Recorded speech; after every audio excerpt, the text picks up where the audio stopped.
शांति। मैं शांत स्वरूप आत्मा हूँ। मैं ज्ञान स्वरूप आत्मा हूँ। मैं सुख स्वरूप आत्मा हूँ। मैं शांत स्वरूप आत्मा हूँ। मैं ज्ञान स्वरूप आत्मा हूँ। मैं योग स्वरूप आत्मा हूँ। मैं शक्तिशाली आत्मा हूँ। ओम शांति।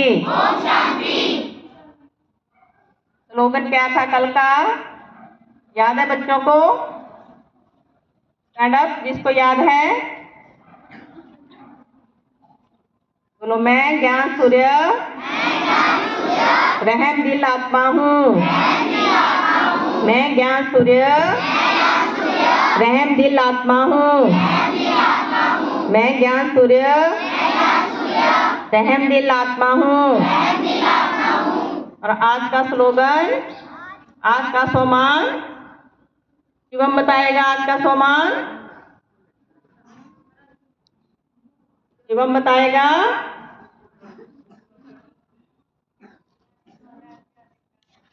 मैं स्वराज्याधिकारी शक्तिशाली आत्मा हूँ।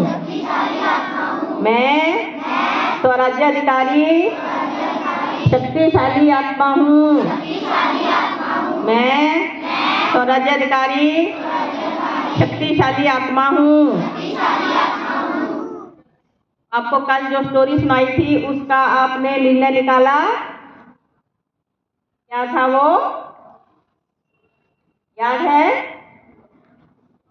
वो था कि हमें सत्संग में, ज्ञान में, कहीं भी सत्संग चला हो, ज्ञान की बातें चली हो, वो हमें सुननी चाहिए, धारण करनी चाहिए। उस चोर ने एक ही बात सुनी थी। क्या सुना था उसने? कि किसकी परछाई नहीं होती? देवदूत की परछाई नहीं होती। तो उसने देख लिया कि ये दूसरा चोर है, उसकी तो परछाई उसको नजर आ गई और उसने उसको पकड़ लिया और भगा दिया। इसलिए हमें भगवान का कहाँ कहीं भी हो वो ज्ञान सुनना चाहिए। कहीं भी चला हो 2 मिनट सुनना चाहिए। इसलिए आपको रोज भगवान की याद दिलाते हैं। सबसे पहले प्रार्थना इसलिए होती है कि सबसे पहले हम भगवान का ध्यान करके दिन की शुरुआत करें और हमारी पढ़ाई अच्छी हो सके। तो एक स्टोरी छोटी सी सुनाती हूँ मैं। एक छोटा बच्चा 8-10 साल का होगा। वो गांव वालों की गाय जंगल में ले जा करके चराने जाता था। तो गायों को छोड़ देता था। गाय अपना घास खाना शुरू कर देती थी। एक दिन उसने सोचा कि गाय तो अपना काम कर रही है, घास खा रही है और मैं यहाँ पर बैठा हूँ। तो भगवान ने भी, जैसे मैंने गाय को छोड़ दिया, तो भगवान ने भी हमें छोड़ दिया है कि आप भी अपना कार्य पूर्ण रूप से करो। तो मैं चाहता हूं कि मैं भगवान से बातचीत करूं, भगवान से बातचीत करूं। उस बच्चे के मन में आया कि जैसे मैंने गायों को छोड़ दिया है वैसे ही भगवान ने हम मनुष्यों को भी छोड़ दिया है। तो उसने क्या करना शुरू कर दिया कि भगवान के साथ मन में बातें करनी शुरू कर दी। क्या बातें करनी शुरू कर दी? कि भगवान जी आप आओ और मेरे साथ यहाँ बैठो ताकि मेरा भी टाइम पास हो, हम गपशप करेंगे, टाइम पास करेंगे।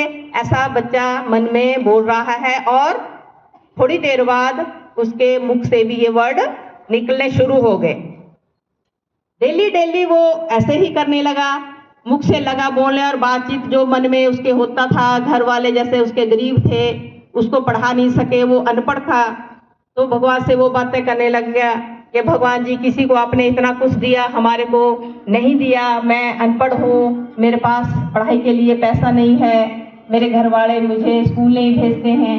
तो ऐसी ऐसी बातें वो भगवान जी से करने लग गया।